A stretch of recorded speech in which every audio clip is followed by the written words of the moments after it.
हर रोज एक नई कहानी देखने के लिए चैनल को सब्सक्राइब करें और बेल आइकन दबाना ना भूलें। अनिरुद्ध राजस्थान के एक मारवाड़ी परिवार का रहने वाला था, जो कि किसी काम के चलते कोलकाता गया था, जहां उसे मिष्टी नाम की एक लड़की से प्यार हो जाता है और बिना सोचे समझे दोनों शादी कर लेते हैं। जब अनिरुद्ध अपनी पत्नी के साथ अपने घर आता है, तो उसकी माँ शांति मिष्टी को देखकर हैरान रह जाती है, क्योंकि उसने अपने लंबे काले बाल खोले हुए थे और माथे पर लंबी सी मांग भरी हुई थी। पूरी बंगाली लुक में वो दिखाई दे रही थी, जिसे देखकर शांति कहती है, हे भगवान, ये बंगालन मेरे घर में क्या कर रही है? अनिरुद्ध, कौन है ये? इसे तू घर में क्यों लाया है? माँ, ये आपकी बहू है और मेरी पत्नी। क्या कहा? बहू? तेरे दिमाग में गोबर भर गया है क्या? एक बंगालन मेरे घर की बहू कभी नहीं बन सकती। अभी बाहर कर इसे मेरे घर से। लेकिन माँ, अब हम दोनों ने शादी कर ली है। अगर आप हमें अपनाओगे तो अपनाओ, वरना मैं अपनी पत्नी के साथ इस घर से जा रहा हूँ। हे झूलेलाल, इतनी मन्नतों के बाद आपने एक लड़का दिया और वो भी एक बंगालन को ब्याह कर लाया। अब मैं इसका क्या करूँ? माँ, जल्दी से अपना फैसला बताओ, वरना हम जा रहे हैं। ठीक है, तेरी ये बंगालन पत्नी इस घर में रह सकती है, लेकिन इसे मेरी कुछ शर्तें माननी होंगी, तभी इस घर में रुकेगी, वरना नहीं। अरे आप इस बात की चिंता मत करो माँ, मिष्टी बहुत सीधी है। वो किसी की कोई भी बात नहीं टालती, एकदम गाय है। मुझे इन बंगालनों पर रत्ती भर भी भरोसा नहीं होता है, तो इसे मेरी हर बात माननी होगी। एक को दो माँ जी। इतना कहकर अब शांति अपने बेटे और बहू को घर में आने देती है। अब शांति की बंगाली बहू को आए हुए कुछ ही दिन बीत जाते हैं। एक दिन मिष्टी घर के बगीचे में जाकर पौधों को पानी दे रही थी। तभी वहाँ शांति आती है और उसका हाथ पकड़कर उसे घर के अंदर ले जाती है और उससे कहती है, अरे बंगालन, पागल हो गई है क्या तू? घर के बाहर मत जाया कर मुझसे बिना पूछे, समझी? कोई देख लेगा तुझे तो बवाल हो जाएगा। लेकिन माँ जी, हम बाहर क्यों नहीं जा सकती? अरे बावली, अगर मोहल्ले वालों को पता चल गया कि मेरा बेटा एक बंगालन को लेकर आया है घर में, तो पूरे मोहल्ले भर में मेरी बेइज्जती हो जाएगी, मेरी नाक कट जाएगी, समझी? छोटी, ऐसा है? ठीक है, हम बाहर नहीं जाएगा।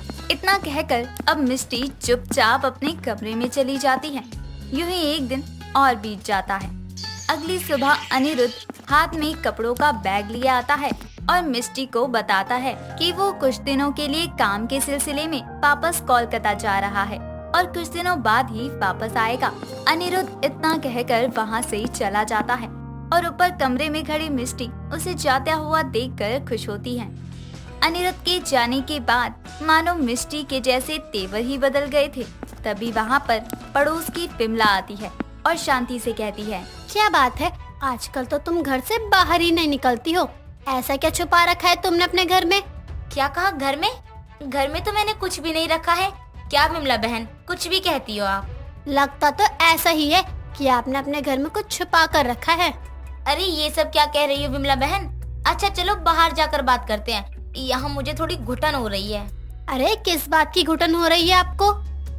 हाय राम, ये क्या हो गया मुझे अचानक? लगता है चक्कर आ रहे हैं, मेरा बीपी लो हो रहा है। क्या थोड़ा नींबू पानी मिलेगा बहन जी? इस कामचोर विमला को भी यही चक्कर आने थे। अगर इसने उस बंगालन को देख लिया तो हल्ला कर देगी।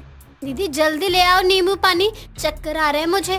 विमला के लिए शांति जैसे ही किचन के पास नींबू पानी बनाने जाती है, वैसे ही ऊपर वाले रूम से मिष्टी गुस्से में बाहर आती है और चिल्लाते हुए कहती है, ये कौन है जो सुबह सुबह इतना शोर करता है घर में? हे राम, मारवाड़ी के घर एक बंगालन? अरे ये कौन है शांति बहन? इसी को छुपा रही थी क्या तुम तब से? अरे बहू, तू कमरे से बाहर क्यों आ गई? कहा था ना कि मेरी इजाजत के बिना कमरे और घर से बाहर नहीं जाना। क्या कहा बहू? हे राम, एक मारवाड़ी के घर में एक बंगालन बहू कैसे हो सकती है? ये क्या बकता तुम्हें बुढ़िया? सुबह सुबह तुमको अपने घर में कोई काम नहीं है जो इधर आ जाता? शांति, ये बंगालन को ज्यादा नहीं बोलती है? कितनी तीखी जुबान है तुम्हारी इस बंगालन बहू की। आखिर तुमने इसे अपने घर में रखा ही कैसे है? क्या बताऊं विमला बहन, मेरी तो किस्मत ही खराब है। एक ही बेटा है मेरा, वो भी एक बंगालन बहू ले आया है।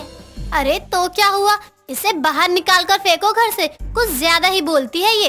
इना चलबो विमला आंटी, खिसक लो यहाँ से, वरना मछली की तरह अमी तुम्हार खाल छील दे। देख रही हो शांति बहन, तुम्हारी ये बंगालन बहू किस तरह से मुझे मारने की धमकी दे रही है। मैं तो जा रही हूँ यहाँ से, तुम ही रहो अपनी इस तीखी जुबान वाली बंगालन बहू के साथ। हाँ तो रुका किस लिए, जाता क्यों नहीं? मिष्टी की तीखी बातें सुनकर अब विमला वहाँ से गुस्से में चली जाती है और उसके जाने के बाद शांति मिष्टी से कहती है, बहू ये सब क्या किया तूने? आखिर तू कब से इतना कड़वा बोलने लग गई? पहले तो तू ऐसे बात नहीं करती थी। अच्छा, आपको क्या लगता हम आपका हर बात मानेगा? इक्को दम नहीं, इना चोलबो। अरे ये सब क्या बके जा रही है तू? कल तक तो बड़ी मीठी थी तेरी जुबान मेरे साथ, अनिरुद्ध के जाते ही अब तीखी हो गई। मिष्टी शांति की बात सुने बिना ही वहाँ से अपने कमरे में चली जाती है और अब पूरे मोहल्ले को इस बारे में पता चल गया था कि शांति के घर एक बंगालन बहू है और ये जानकर सभी शांति के बारे में तरह तरह की बातें करने लगे थे। और यहाँ शांति की बंगालन बहू उसकी एक बात नहीं मानती थी। ऐसे ही एक दिन मिष्टी बाजार से मच्छी खरीद कर लाती है और किचन में बना रही होती है। मच्छी की बदबू से शांति किचन में जाती है और देखकर मिष्टी से कहती है, बहू ये सब क्या हो रहा है? तू मेरे घर में मच्छी बना रही है। हाय राम, पूरा घर अशुद्ध कर दिया तूने।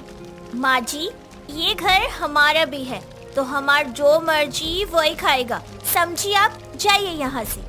राम राम, मेरी तो जिंदगी ही खराब हो गई।